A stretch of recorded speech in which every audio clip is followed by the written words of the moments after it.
Hello, ladies and gentlemen, and welcome to Faster Than Light, also referred to as FTL.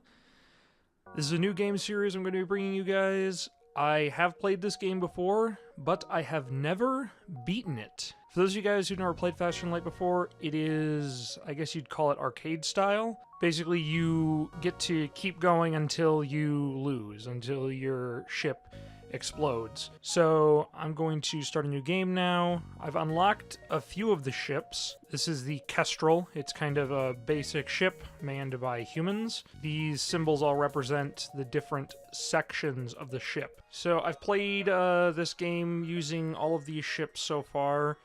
I haven't really... I think I'm best at the NG vessels. I'm really bad at cloaking-based ships. But for this first episode, I want to start out with the standard Kestrel ship, just to kind of show people who are unfamiliar with this game what the basics of it are. And this is the ship that you start with. I'm also not going to be enabling the advanced content. And you guys can judge me all you want, but I'm going to be playing this on easy because I have been unable to beat it on any difficulty level. So I'm going to be starting out on easy. Then I will go to normal once I beat it on easy, and then I can go to hard if I ever beat it on normal. I don't know that I'll ever beat this game. I've played it through a number of times, and I am not very good. But let's get started. The data you carry is vital to the remaining Federation fleet. You'll need supplies for the journey, so make sure to explore each sector before moving on to the next. But get to the exit before the pursuing Rebel fleet can catch up.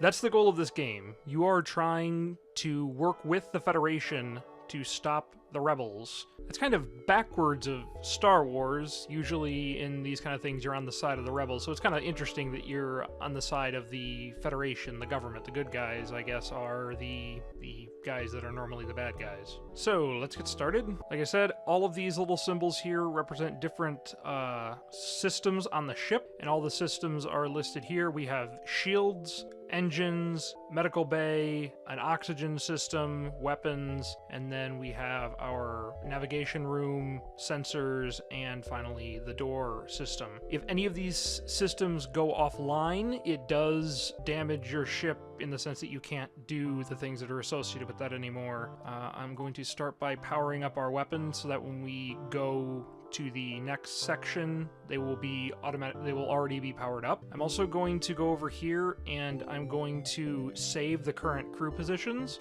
I could have named the crew.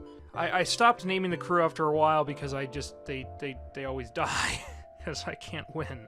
But yeah, we have Rebecca, Martin, and Fen, and they start out with nothing in any of these stat bars, but as they spend more time with their system, they get better and better at it, and eventually, if they level up, they give a bonus to whatever system they're working with. So Martin here, if he works with weapons long enough, eventually his skill bonus will be that weapons will charge 10% faster. Alright, let us begin. So I activate the Faster Than Light drive, and I can pick here, this is the map view, I can pick one of these two star systems to go to. I do have to get to the exit before the Rebel fleet shows up. That has not happened yet, so I need to go gathering resources before they get here. Let's go to this one. Your ship is hailed. We've found you at last. Prepare to die. So we've encountered a Rebel fighter here. Okay, they also... I hate this part. They have one of these. It is a teleporter, so we might be boarded. Your shields do not stop people from teleporting on board, so I might have to pretty quickly get around to fighting them. Okay, let's do this. Nope, they're not boarding us yet, so let's use the Artemis... Oh, nope, we've been boarded. Okay, I'm going to use the Artemis to attack their shields, and then the burst laser to attack their weapons. And I'm going to set these to auto-fire. Good. Okay, and then I want to hit their shields again. Okay, he got, I don't know where he is now. Okay, so, I can accept their offer of surrender, or I can say no. If I accept their offer of surrender, I get these things, and that guy'll leave my ship, but, I'm about to destroy them with the burst laser, so I am not going to accept that. Alright. So now I need to go here and repair this. That went by kind of fast, but that is what most of the encounters are like. And you saw that once... oh, I can just do this. Return. This returns everybody to the positions I saved them at. As you saw, once the guy boarded the ship and disrupted this room, everything went dark, except for the rooms that we had crew members in. So, if your system is damaged, it stops functioning, obviously. And in this case, our sensors were damaged, so we couldn't see anything on the ship. Okay, so I can go here. There is a distress beacon here. Apparently somebody needs our help, so let's go see what they need. You locate a nearby human mining colony where an unknown disease has spread virulently. They are setting up a quarantine to contain it, but a riot has broken out. So I can send crew to help control the crowds, or I can ignore their request for help. If I send a crew member, there's a chance that they could get hurt. I don't think I can risk this. That's unfortunate. Unfortunately, your mission is too important and you're not willing to risk your crew. You prepare to move on, yep. So now this red thing here, this is the progress of the rebel fleet. So by the next time I jump, they will have made it to this red line. And you should not be in the region with the rebel fleet, because if you're in the region with the rebel fleet, you are guaranteed to get an encounter with a very strong rebel fighter, and I do not have the time or the resources to do that. Scans reveal a large asteroid field nearby. Short-range scanners may discover useful materials while we wait for the FTL to recharge. I'll explore it, and I get nothing. But it also didn't hurt me. It can be that when you go and do stuff like that, that it'll have consequences, so it could have been that when I went and explored that it damaged the ship. Or I could have found scrap or fuel of some kind. Okay, we can move on. Let's go to this one.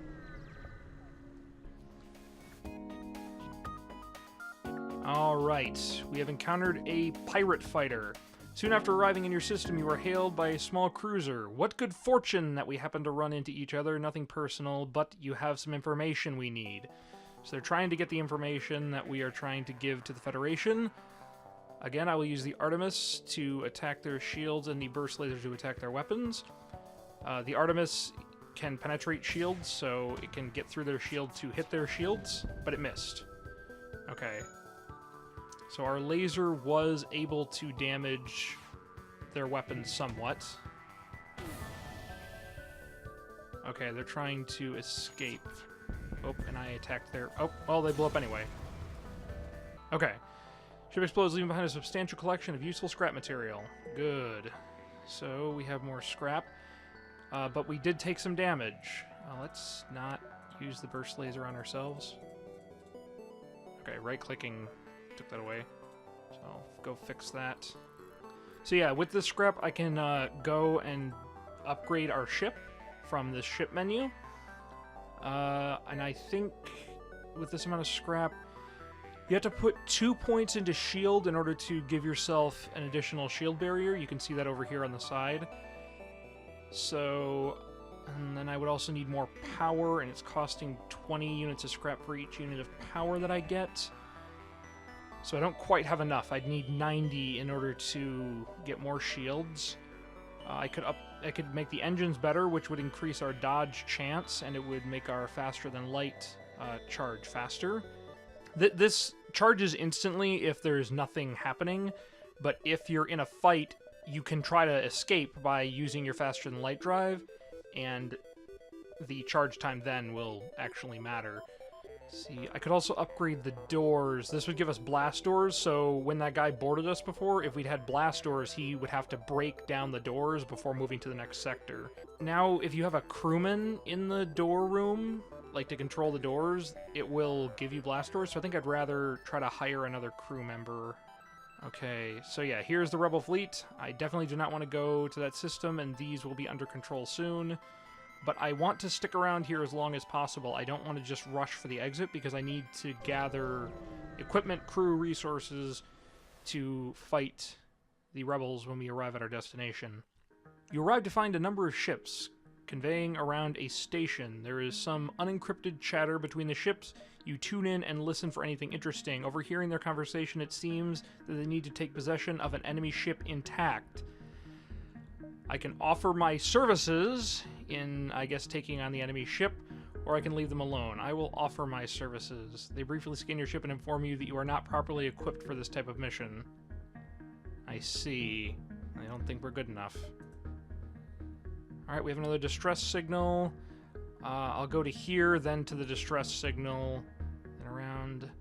I want to hit as many systems as possible, although I also want to find a store.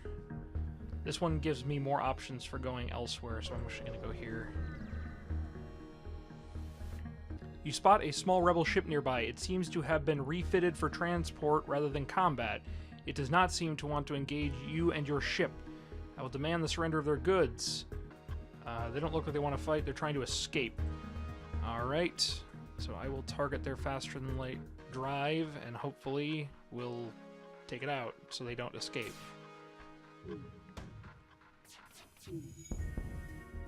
Okay, so I delayed their escape. Now I'm going to try to disable their weapons. Good, the Artemis took out their shields, and then I took out their weapons. Alright, so now I just want to use the burst laser on this, and I don't want the Artemis firing anymore. Because the Artemis uses these missiles up here, whereas the burst laser just uses energy. Okay. You detect faint life signatures from an intact piece of the hull. They were transporting prisoners, and the sole survivor offers to join your crew as a first step on his path to get revenge. Alright, so we have a new crew member, Johnson, an NG. So their thing is that they're really good with systems, so I'm going to put him in the shield room, and he will increase the rate at which our shields come back. And since he's an NG, let's see, what does it do? Yeah, he has twice the repair speed, so if somebody were to damage our shields, he would be able to repair it twice as quickly as one of the humans. We don't quite have enough to increase our shields yet. I'd like to do that, and we've gotten some damage. Okay, good, there's a store here. So I'll go here, then to the store, then up here. I need to get here before the rebels do. Let's go here.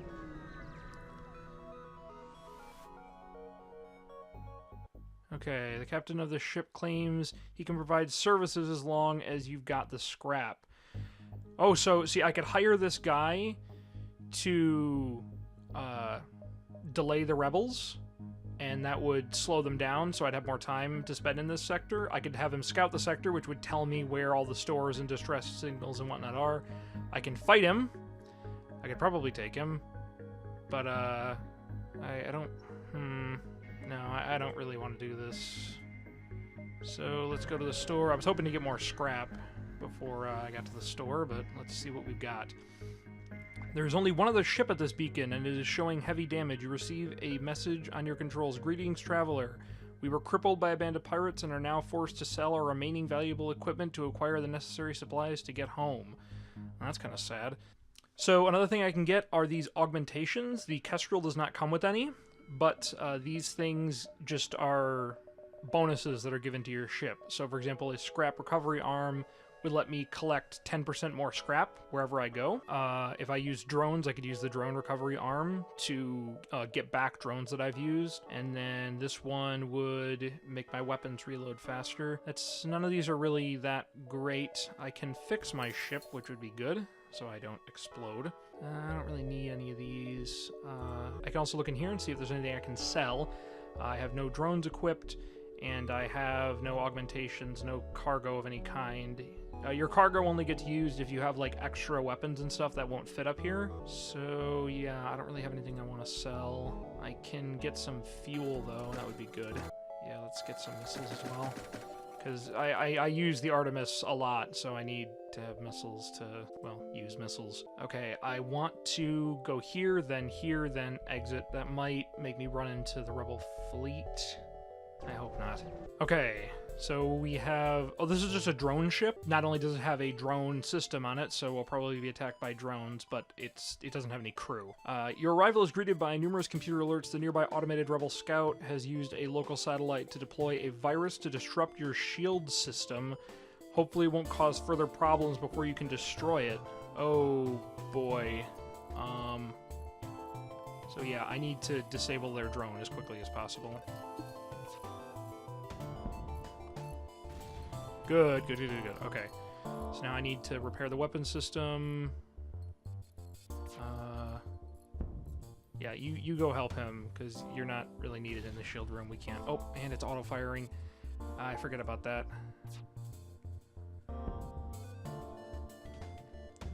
Auto-fire is really nice when you know what you want to do, but it's not the best. Okay, let's try to get rid of their weapons. Good. And the nice thing about fighting a drone ship is that they can't repair any of their systems, so I can just now use the burst laser to take him out. Oh wait, it just started repairing that. I thought that drones couldn't... Oh, he might have a... a drone on board that lets him repair his ship. I think something like that. I don't know. I'm not good at this game, so I could be completely wrong. Maybe I just haven't played enough that I found that drone ships can repair themselves. I don't know.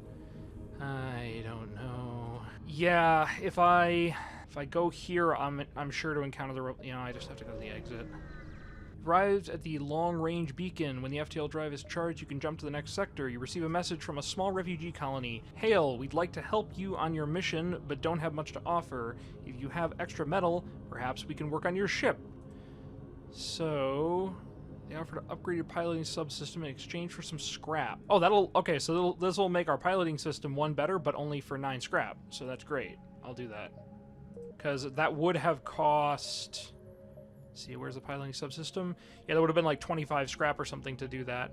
And what that does, it's not the most useful thing, but basically, if I have to take the pilot away to like go repair something, I still can get some of the evasion bonus of the engine without the pilot being there. It'll be at 50% of what it is supposed to be, but that's pretty good, and it means that in the event of like a boarding or something, I could send the pilot over here to control the door room, and then the ship can still evade. Okay, so now this jump, because we're at the exit beacon, we can go to the next sector, and from here we have to pick one. Looks like they're about the same. Wow, this is a really bad one. Everything's hostile all the way up to the end. Okay, let's go to the pirate-controlled sector. A few Federation-friendly planets still exist in this sector, but they are constantly under attack by pirate raids. This is a dangerous sector, so be careful. I will try to do that.